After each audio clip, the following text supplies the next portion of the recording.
nama saya Yoga dengan NIM 193030401119. Di sini saya akan menjelaskan tentang tanaman katu. Tanaman katu memiliki nama latin yaitu Sauropus androgynus. Tanaman katu memiliki berbagai nama di beberapa daerah seperti Minangkabau. Tanaman katu dikenal dengan nama lain yaitu simani. Pada daerah Jawa dikenal dengan nama kebing, dan di daerah Kalimantan itu dikenal dengan nama lain yaitu katu. Tanaman katu yaitu termasuk ke dalam jenis semak. Sebagian besar batang tanaman daun katu berpostur tegak lurus. Posisinya menjulang tetapi tidak terlalu tinggi. Batang tanaman daun katu yang paling tinggi ukurannya tidak sampai 3 meter. Tanaman daun katu memiliki daun jenis majemuk dengan jumlah genap. Bentuknya berhadapan dengan ukuran daun tidak terlalu besar. Bahkan terkesan kecil karena diameternya hanya 5-6 cm saja. Adapun manfaat dari tanaman daun katu sebagai berikut, yaitu melancarkan ASI, anti peradangan, menghambat pertumbuhan bakteri, dan sebagai alfordisiak herbal. Nah, untuk tanaman katu bisa diperbanyak dengan cara vegetatif, yaitu stek batang. Sebelum melakukan stek batang, pilihlah batang yang sehat. Setelah mengetahui batang yang sehat, ukur bagian batang ini dengan cara memotong dengan ukuran 30-40 cm. Usahakan batangnya bersih dari daun. Setelah memotong, beri campuran dengan hormon roton. Itu gunanya untuk mempercepat dan merangsang pertumbuhan pada akar pada tanaman katu. Setelah itu tancapkan ke tanah. Akan menjelaskan mengenai tanaman ganyong atau yang dikenal dengan nama lain Cannabis Scala. Pada tanaman ganyong memiliki berbagai nama di beberapa daerah.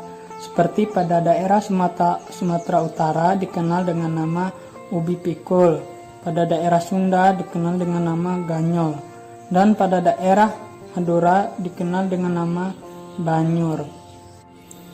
Tanaman ganyong adalah tanaman umbi-umbian yang termasuk dalam tanaman dui tahunan atau 2 musim atau sampai beberapa tahun. Batang dari tanaman ganyong ini merupakan batang semu yang terdiri dari sebuah kumpulan beberapa dari pelepah daun yang bertumpuk dan terlihat membentuk batang. Tanaman ganyong ini mempunyai daun yang cukup lebar dengan bentuk yang elips, memanjang, dan bagian pangkal serta ujung daunnya yang runcing.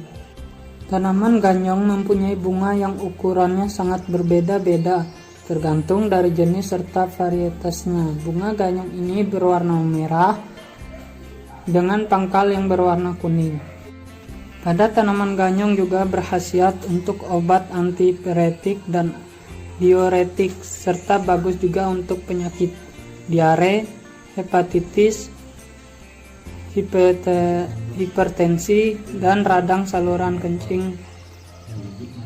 Selain itu juga bisa digunakan sebagai obat panas dalam. Kenalkan, nama saya Yoga, NIM 193030401116.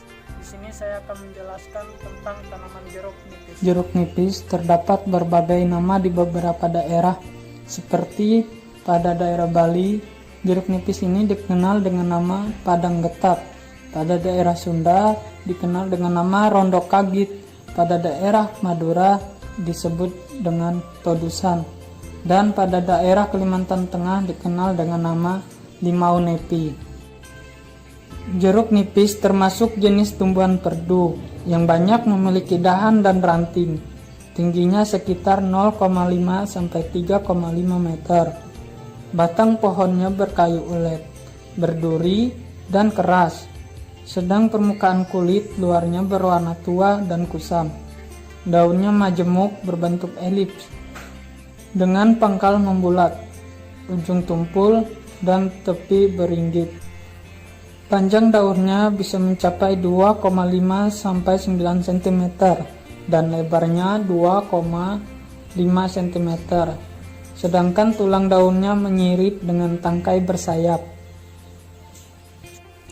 Tanaman jeruk nipis pada umur 2,5 tahun sudah mulai berbuah. Buahnya berbentuk bulat. Buah yang masih muda berwarna hijau. Apabila mulai perubahan proses pematangan, buah jeruk nipis mengalami perubahan warna, yaitu menjadi hijau ke kuning-kuningan.